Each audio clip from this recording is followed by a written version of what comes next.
First, let's get to our top story. Major, huge breaking news. We begin our Hannity watch tonight on the deep state. Trump-Russia collusion has always been, and remains a myth. And the highest-ranking member of the FBI knew it. Breaking just moments ago, according to The Hill's John Solomon, who will join us in a minute, there is now evidence that the Trump campaign associates, George Papadopoulos and Carter Page, both made exculpatory statements at the very beginning, the very start of the FBI's Russia probe back in 2016. Now, according to Solomon, both men made comments to the FBI informant, Stefan Halper, making it clear they were never involved. They had no knowledge of any collusion whatsoever. Zero. Nothing. The FBI pressed forward anyway, possibly hiding that exculpatory evidence from the all-important FISA court where we know a fraud was committed. In fact, Halper's account was never presented to the court. That's FISA abuse. That's fraud before a FISA court. That's prosecutorial misconduct. That is an effort by a few high-ranking bureaucrats to undermine Donald Trump and his allies and, frankly, help steal an election.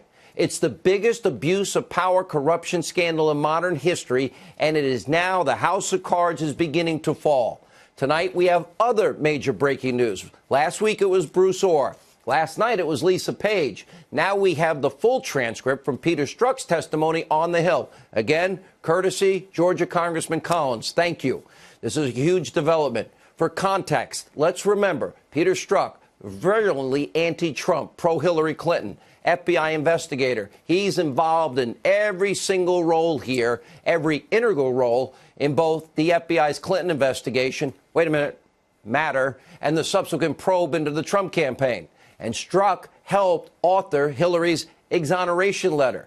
And he was among the agents who later interviewed Hillary. He says he knew, he was in the room when they took out the words from the DOJ, gross negligence, the legal standard, reckless disregard. And remember, they added the new stature of intent. Lisa Page told us last night, this went right into Loretta Lynch's office. All of it. What did she know? When did she know it? What did she tell Obama? What did he know? When did he know it? And at the same time, he was texting his FBI girlfriend, Lisa Page, that Hillary would win and should win $100 million to zero. Trump supporters were smelly Walmart people, that Trump was deplorable, even vowed to stop Trump, and so much more. We are talking about hundreds of graphic anti-Trump, pro-Hillary texts. And now, according to Strzok's sworn testimony, we now know that Obama's DOJ, led by Loretta Lynch, corroborating the testimony of Lisa Page, entered into an agreement with the FBI, actually restricting the FBI access to Hillary Clinton's emails during their so-called investigation, including emails related to the Clinton Foundation. And according to Strzok, I'll quote him, my recollection is that access to those emails were based on consent that was negotiated between the Department of Justice attorneys and the counsels for Clinton. Puts a lot of light on that tarmac meeting with Bill and Loretta Lynch, doesn't it? And Strzok even commented that there was even an extensive filter team in place to work through the various consent agreements with Team Clinton. In other words, let me break it down. The FBI's investigation was controlled from the very top of Obama's Department of Justice. Let me say it again, the top. In other words, this was never a real investigation. The people involved in it are now telling us. In other words, it's now gone from, Peter Strzok, Lisa Page, Comey, McCabe, and others, to, Loretta Lynch herself, to the head of the DOJ. The outcome, they made sure, was never in doubt. Now, I wonder if Roger Stone got a consent agreement when the FBI raided his house, pre-dawn raid with, Navy frogs and amphibious vehicles and 16 vehicles and 27 men armed, in the dark of night, pre-dawn raid with CNN cameras. Meanwhile, Strzok also confirmed that the language in Clinton's exoneration letter was in fact changed, as I said, from gross negligence, which is the legal definition in the law.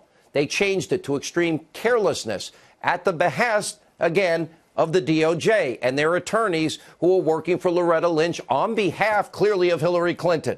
Strzok testified. My recollection is attorneys brought it up, and that these, of course, were DOJ attorneys. This is yet more damning evidence that Obama's DOJ literally rigged the investigation from the beginning so that Hillary Clinton could continue as a presidential candidate when even the #1 general counsel of the FBI argued she should be charged with the felony of the Espionage Act. They guaranteed that she can continue without facing any criminal charges. Or as Lindsey Graham put it earlier today on the Senate floor, anyone else? You, me, everybody else. We don't have dual justice under the law in this country anymore. We'd be in jail. Take a look. How do you interview Clinton the way she was interviewed? Any American out there who did what Secretary Clinton did, you'd be in jail now. We let Mueller look at all things Trump related to collusion and otherwise. Somebody needs to look at what happened on the other side and find out if the FBI and the DOJ had two systems, one supporting the person they wanted to win and one out to get the person they wanted to lose. Some of these people have been fired for lying, and it's now time to have a special counsel look in all things 2016, not just Trump. Well said, Senator Graham. Good for you. If America has an equal justice under the law system, equal application under our laws, a special counsel into the Clintons' crimes that were rigged will be appointed by the new attorney general immediately. And of course, while the FBI gave Hillary a free pass, Mueller's special counsel investigation into the Trump campaign, that was tainted. We now know from the get-go, from day one, from the beginning. Remember when Strzok texted that his work on the Russia collusion investigation, remember it was an insurance policy? Well, he couldn't really explain any of that away. The excuses were beyond weak and pathetic. Obviously, he had incentive to take down Trump at all costs. Remember, Hillary should win 100 million to 0. When Robert Mueller appointed him as a lead investigator in a special counsel probe, was he ever asked about his obvious political bias? No. According to Strzok's testimony, never. Mueller didn't care, didn't inquire about the known political bias, an investigation into a political campaign. That's probably why I've been warning everybody about Mueller. And he hired, of course, Hillary Clinton's former Clinton Foundation attorney, Jeannie Ray, or the fact that Andrew Weissman actually attended Hillary Clinton's election night party. That never happened. But breaking tonight, in a sign that we are nearing the end of the witch hunt, Andrew Weissman is now stepping away from Team Mueller. Maybe time to investigate him.